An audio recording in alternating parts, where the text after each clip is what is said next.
Hi guys, welcome back to my channel. मेरा नाम है मनु अग्रवाल और इस वीडियो में हम बात करेंगे सपोर्ट और रेसिस्टेंस के बेसिस पे आप किस तरह के ट्रेड्स ले सकते हैं, किस तरह से ट्रेड्स प्लान कर सकते हैं। So this video is part 2 of support and resistance course. अगर आपने पहला वीडियो नहीं देखा है तो मैं रिकमेंड करूँगी आप पहले वो वीडियो जाके देखिए। उसमें मैंने बताया कि सपोर्ट और रेसिस्टेंस होता क्या है, उसके पीछे का लॉजिक क्या है। तो चलिए आज का वीडियो शुरू करते हैं। तो सपोर्ट और रेसिस्टेंस के बेसिस पे हम दो तरह के ट्रेड्स प्लान कर सकते हैं, ब्रेकआउट ट्रेड्स और रिट्रेसमेंट ट्रेड्स। इसे आप सपोर्ट और रेसिस्टेंट ट्रेड्स भी बोल सकते हैं। एक एक करके डिस्कस करेंगे कि ब्रेकआउट ट्रेड्स कैसे ले सकते हैं और रिट्रेसमेंट ट्रेड्स हम कैसे ले सकते हैं। तो पहले बात करते हैं ब्रेकआउट ट्रेड्स की। सो ब्रेकआउट ट्रेड्स क्या होता है कि मान लीजिए this is the level, prices जब भी इस लेवल के आसपास आते थे वहाँ से हमें गिरावट देखने को मिलती थी। और कई बार ऐसा हुआ जब भी प्राइजेस इस लेवल के आसपास आए यहाँ से ये लगातार गिरता रहा। लेकिन इस बार जो प्राइजेस हैं इस रेसिस्टेंस के ऊपर चले गए और उसके ऊपर जाके क्लोज हो गए। ये रेसिस्टेंस के ऊपर चले गए। अगर आप देखें इस लेवल पे जब भी आता था तब सेलिंग देखने को मिलती थी, लेकिन इस बार ऐसा नहीं हुआ। इस बार प्राइजेस उस लेवल के ऊपर गए और उस लेवल के ऊपर टिके और वहाँ जाके क्लोज हो गए। तो इसको हम कहते हैं ब्रेकआउट। ब्रेकआउट हुआ है इसका मतलब यहाँ पे नए बायर्स आए हैं और जो सेलर्स यहाँ पे थे they are no more interested in selling. और जब ब्रेकआउट होता है तो फिर से और नए बायर्स भी आते हैं ब्रेकआउट देख के। तो जब काफ़ी सारे बायर्स जुड़ते हैं तो प्राइजेस जो हैं ऊपर जाते हैं और एक्सपेक्टेशंस होती है कि प्राइजेस और ऊपर जा सकते हैं। तो जब इस तरह की एक्सपेक्टेशन होती है कि प्राइजेस जो हैं काफ़ी ज़्यादा बढ़ सकते हैं तो उस केस में यहाँ पे बाय ट्रेड्स प्लान किए जा सकते हैं, जिन्हें आप लॉन्ग ट्रेड भी बोलते हैं। तो जब भी प्राइजेस रेजिस्टेंस के ऊपर जाके क्लोज होते हैं तो उसको हम ब्रेकआउट कहते हैं। और जो ट्रेड्स आप लेते हैं लॉन्ग ट्रेड्स जिसके बेसिस पे लेते हैं उसको हम ब्रेकआउट ट्रेड्स बोलते हैं। सपोर्ट में भी कुछ इसी तरह का लॉजिक होता है कि प्राइजेस जब इस लेवल पे आते हैं यहाँ से उछाल ले जाते हैं, जब भी आते हैं यहाँ से हमें बाइंग देखने को मिलती है। लेकिन जब वो उस सपोर्ट के नीचे जाके क्लोज हो जाते हैं तो दैट मीन्स यहाँ पे जो बायर्स खड़े थे वो अभी इंटरेस्टेड नहीं है और यहाँ पे नए सेलर्स आए हैं। और जब प्राइजेस के नीचे जाके क्लोज हो जाते हैं तो हम यहाँ पे सेल ट्रेड्स ले सकते हैं, शॉर्ट ट्रेड्स ले सकते हैं, क्योंकि यहाँ पे एक्सपेक्टेशन होती है कि प्राइजेस अगर सपोर्ट के नीचे गए हैं इसका मतलब प्राइजेस और नीचे जा सकते हैं। और प्राइजेस अगर नीचे जाने की एक्सपेक्टेशन है तो वहाँ पे मुनाफा कमाने के लिए और सेलर्स जुड़ेंगे और सेलर्स जुड़ेंगे तो प्राइजेस हमारे और नीचे जाएंगे। तो इस तरह से हम ब्रेकआउट ट्रेड्स प्लान कर सकते हैं। जब भी आप इस तरह के लेवल्स फाइंड आउट करें जहाँ पे प्राइजेस लगातार अटक रहे हैं और उसके बाद जब उस लेवल के ऊपर निकल जाते हैं या नीचे निकल जाते हैं तो उस केस में हम बाय ट्रेड्स या फिर सेल ट्रेड्स प्लान कर सकते हैं। बाकी सभी स्ट्रैटेजीज़ की तरह ब्रेकआउट ट्रेड्स के भी कुछ प्रॉस होते हैं, कुछ कॉन्स होते हैं। तो आइए जान लेते हैं। प्रॉस की बात करें तो यहाँ पे आप मोमेंटम ट्रेड्स ले सकते हैं जो आपको इमीडिएट प्रॉफिट देते हैं, क्योंकि जब प्राइजेस रेसिस्टेंस के ऊपर निकलते हैं तो उसमें जो तेज़ी होती है वो काफ़ी फास्ट आती है, काफ़ी मोमेंटम के साथ आती है। तो मोमेंटम ट्रेड्स हम इसके बेसिस पे प्लान कर सकते हैं ब्रेकआउट ट्रेड्स के। सो मोमेंटम ट्रेडर्स के लिए काफ़ी अच्छा होता है। ब्रेकआउट ट्रेड्स के कॉन्स भी होते हैं। कई बार क्या होता है प्राइजेस जो हैं, मान लीजिए प्राइजेस इस लेवल के ऊपर जाके निकल जाते हैं जहाँ पे अटक रहे थे, लेकिन फिर से इस लेवल के नीचे आ जाते हैं तो उसको हम फॉल्स ब्रेकआउट कहते हैं। जब प्राइजेस ब्रेकआउट करके वापस उसी रेंज के अंदर आ जाते हैं तो उसको हम फॉल्स ब्रेकआउट कहते हैं। तो ये इसका सबसे बड़ा ड्रॉबैक है।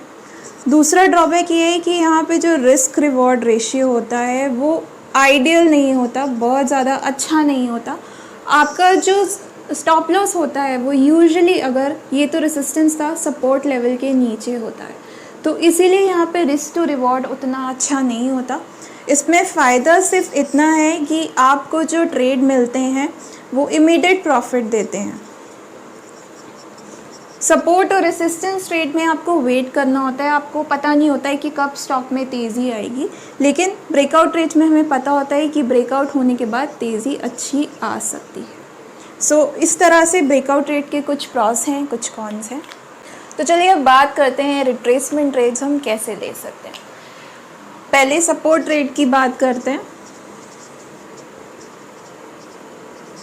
सो आपको एक ऐसा स्टॉक देखना है जिसका जो बड़ा ट्रेंड है वो अप ट्रेंड का है, और आप सभी को पता है कोई भी स्टॉक सीधा तेज़ी नहीं दिखाता, वो कुछ इस तरह से हायर हाइज हायर लोस का स्ट्रक्चर बनाता है।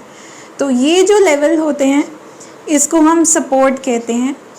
तो बेसिकली हमें यहाँ पर सपोर्ट के आसपास जब भी प्राइजेस आते हैं वहाँ पर हम बाय कॉल इनिशिएट करेंगे, लॉन्ग ट्रेड्स लेंगे। अब ये जो सपोर्ट की बात कर रहे हैं, ये सपोर्ट कैसे भी हो सकते हैं, हो सकता है प्राइजेस एक रेंज के अंदर हो, तो आप जब ये रेंज के लोअर एंड पे आएगा, सपोर्ट पे आएगा, तब वहाँ पर बाय ट्रेड्स लिए जा सकते हैं। या फिर अगर स्टॉक इस तरह से ऊपर जा रहा है तो आप ट्रेंड लाइन ड्रॉ कर सकते हैं, और जब भी ट्रेंड लाइन के पास आता है तो वो एरिया सपोर्ट होता है, वहाँ पर बाय किया जा सकता है। या फिर मूविंग एवरेज है तो उस केस में मूविंग एवरेज के जब भी पास आएगा तब बाय किया जा सकता है। तो बेसिकली जब भी कोई स्टॉक एक तेज़ी का ट्रेंड है, बड़ा चार्ट जो है उसका तेज़ी का है, अप ट्रेंड में है, हायर हाइज का स्ट्रक्चर है, और वो जब भी सपोर्ट बनाता है, जब भी सपोर्ट के आसपास आता है, वहाँ पर हम लॉन्ग ट्रेड्स ले सकते हैं। रेसिस्टेंस ट्रेड भी कुछ इसी तरह से लिए जाते हैं। उसमें आपको ऐसा स्टॉक देखना है जो कि जिसका जो ट्रेंड है, प्राइमरी ट्रेंड जो है वो डाउन ट्रेंड का है, और जब भी स्टॉक जो है, आपको पता है स्टॉक भी एकदम इस तरह से नीचे नहीं जाता, वो भी कुछ इस तरह से लोअर लो लोअर हाइस बनाता है। तो ये जो लेवल्स होते हैं उसको हम रेसिस्टेंस कहते हैं। तो रेसिस्टेंस जब भी ये क्रिएट करता है वहाँ पे शॉर्ट ट्रेड्स किए जा सकते हैं, सेल किया जा सकता है। अब ये रेसिस्टेंस कैसे भी हो सकते हैं, अगर रेंज होती है, रेंज के अंदर है यहाँ पर, तो ये रेसिस्टेंस लेवल है, जब भी प्राइजेस रेसिस्टेंस पे आएंगे तो वहाँ पे सेल किया जा सकता है। अब ये resistance again trend line resistance भी हो सकती है, मूविंग एवरेज भी हो सकती है, फिबोनाची भी हो सकती है। जो भी आपका तरीका हो सपोर्ट और रेसिस्टेंस फाइंड आउट करने का, जो भी आपका फेवरेट तरीका, उसके बेसिस पे, तो जब भी स्टॉक, ऐसा स्टॉक जो डाउन ट्रेंड में है, रेसिस्टेंस पे आता है, वहाँ पे उसमें शॉर्ट किया जा सकता है। रेसिस्टेंस या सपोर्ट ट्रेड लेने के लिए केवल रेसिस्टेंस और सपोर्ट ही इनफ नहीं होता, हमें कंफर्मेशन भी चाहिए होती है। कंफर्मेशन हमें कैंडल स्टिक से मिल जाती है, कलेक्टिव प्राइस एक्शन से मिल जाती है, या फिर इंडिकेटर्स से भी मिल जाती है।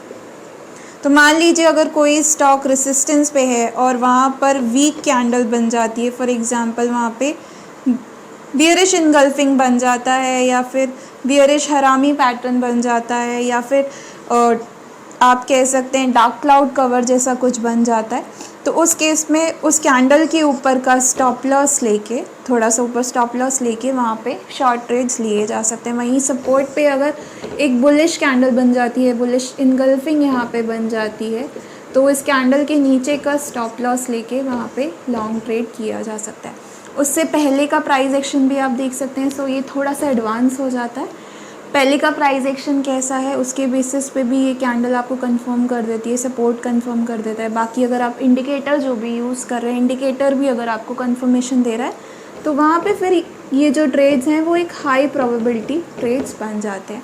तो सपोर्ट और रेसिस्टेंस ट्रेड के भी कुछ ड्रॉबैक्स होते हैं। ड्रॉबैक्स इसमें ये होते हैं कि सपोर्ट और रेसिस्टेंस में कई बार क्या होता है, स्टॉक जो है अटक जाता है, तो वहाँ पे मोमेंटम काफ़ी कम होता है, तो आपको काफ़ी ज़्यादा वेट करना पड़ता है, आपका वेटिंग पीरियड काफ़ी होता है वहाँ पे, तो आपको वहाँ पे पेशेंस की काफ़ी ज़रूरत है अगर आप कोई भी रेसिस्टेंस या फिर आप सपोर्ट ट्रेड ले रहे हैं। लेकिन यहाँ पे रिस्क रिवॉर्ड रेशियो काफ़ी अच्छा होता है, आपका रिस्क काफ़ी कम होता है और आपका जो रिवॉर्ड है वो काफ़ी ज़्यादा होता है। यूजुअली 1:3 का यहाँ पे रिस्क रिवॉर्ड आपको लेके चलना चाहिए कि अगर आप 1 रुपया रिस्क कर रहे हैं तो 3 रुपये आप वहाँ पे कमा सकते हो। तो इस तरह से सपोर्ट और रेसिस्टेंस ट्रेड्स को हम प्लान कर सकते हैं। सो इसको डिटेल में हम आगे वीडियो में समझेंगे। There are one more method जिससे हम सपोर्ट और रेसिस्टेंस ट्रेडिंग कर सकते हैं। तो यूजुअली इसमें ब्रेकआउट, मान लीजिए कोई स्टॉक है जो काफ़ी टाइम से रेसिस्टेंस ले रहा था इस लेवल पे, उसके बाद इस लेवल पे निकल जाता है, उसके बाद वापस इस एरिया पे आता है और यहाँ पे सपोर्ट लेके फिर ऊपर जाता है। तो दिस इज़ द एरिया जहाँ पर बाय इनिशिएट किया जा सकता है, यहाँ पे लॉन्ग ट्रेड लिया जा सकता है। और उसी तरह से अगर कोई स्टॉक सपोर्ट ले रहा था और उसके बाद जाके रेसिस्टेंस लेने लगा, तो यहाँ पे शॉर्ट ट्रेड्स लिए जा सकते हैं इस लेवल के ऊपर स्टॉप लॉस लेके, उसी तरह से यहाँ पे इस लेवल के नीचे स्टॉप लॉस लेके। सो बेसिकली ब्रेकआउट का वेट करना है, उसके बाद रिट्रेसमेंट का आपको वेट करना है, जब प्राइसेस दोबारा से इस जो पहले रेसिस्टेंस था वही लेवल सपोर्ट का काम करेगा। जब प्राइसेस उस लेवल के आसपास आए तो आप कंफर्मेशन का वेट कर सकते हैं। कंफर्मेशन आपको कैंडल स्टिक से मिल जाती है या फिर इंडिकेटर्स से भी मिल जाती है। सो ये आगे हम कोर्स में डिस्कस करेंगे। तो ये एक और तरीका हो सकता है सपोर्ट और रेसिस्टेंस का ट्रेड लेने का। इसके भी कुछ ड्रॉबैक हैं। ड्रॉबैक इसका ये है कि कई बार जो होता है ब्रेकआउट के बाद प्राइसेस जो हैं वो सीधा तेज़ी दिखाते हैं, वो वापस इस लेवल तक नहीं आते, तो उस केस में आप वहाँ पे जो ट्रेड है वो मिस कर सकते हैं। सो इसका एक यही ड्रॉबैक है कि अगर प्राइसेस रिट्रेस नहीं करता है दोबारा सपोर्ट तक या दोबारा रिट्रेसमेंट तक, तो उस केस में आप उस ट्रेड को मिस कर सकते हैं। लेकिन इसका सबसे अच्छी बात यह है कि इसमें रिस्क रिवॉर्ड रेशियो काफ़ी अच्छा होता है।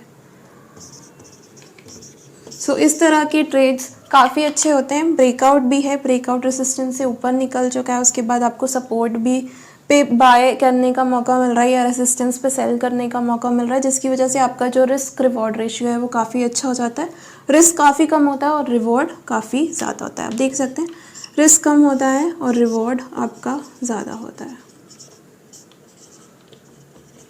सो इस तरह से आप सपोर्ट और रेसिस्टेंस और ब्रेकआउट ट्रेड्स कर सकते हैं। अगर आपको कुछ भी समझ नहीं आया है, कुछ भी अगर आपके क्वेश्चंस हैं तो मुझसे आप कमेंट सेक्शन में लिखकर पूछ सकते हैं। नेक्स्ट वीडियो में हम डिस्कस करेंगे कि सपोर्ट और रेसिस्टेंस अपने रोल कैसे चेंज करते हैं और उसके बेसिस पे हम कैसे ट्रेड कर सकते हैं। तो let's meet you in the next video.